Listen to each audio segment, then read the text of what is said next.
Okay, in this video, we're going to briefly discuss what the hematocrit is.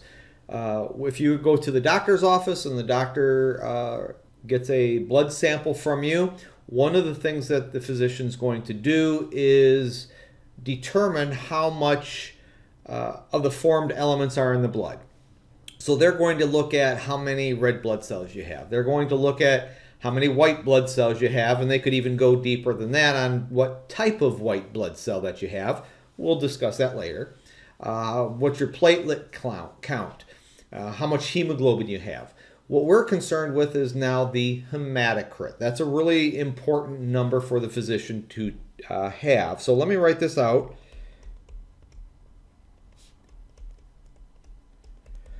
Now the hematocrit is defined as the percentage of volume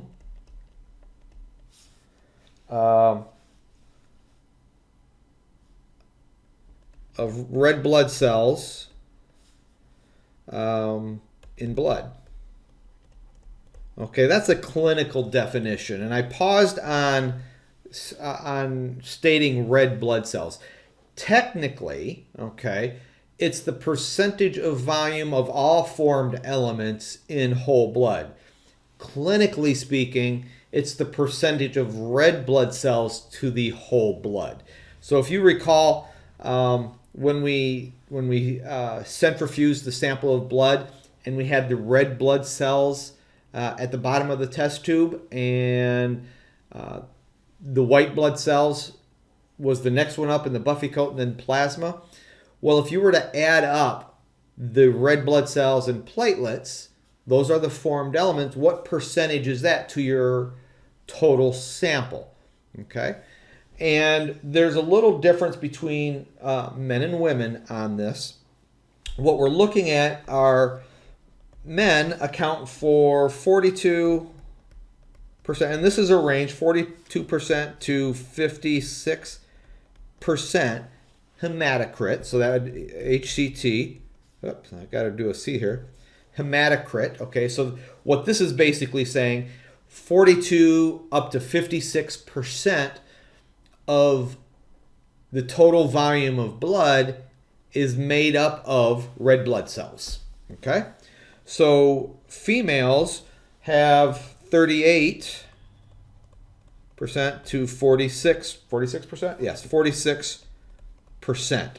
And these are red blood cells. Now, technically, that would also include the white blood cells and platelets, but that makes up for less than 1% of the total formed elements.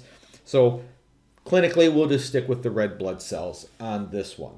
Now, the reason males have a higher hematocrit level, 42 to 56%, the reason for that is testosterone, predominantly in men, stimulates the production or the release of a hormone called erythropoietin.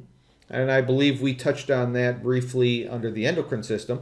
But it stimulates the kidneys to release erythropoietin, which then travels to your bone marrow to produce red blood cells.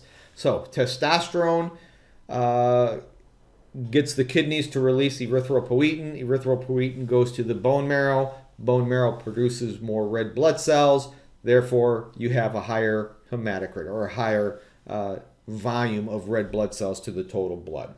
So that is your basics. Oh, let me do one more thing.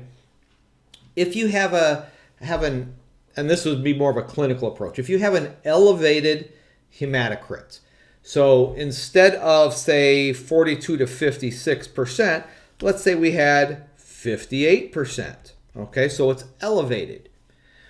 What that basically means is you have a greater number of red blood cells in relationship to the total volume of blood. So how do we change that percentage a little bit? Well, you could be dehydrated. So if we reduce the amount of plasma or the water in plasma, so your total volume drops down, red blood cells has now a greater percentage of the total volume. Okay?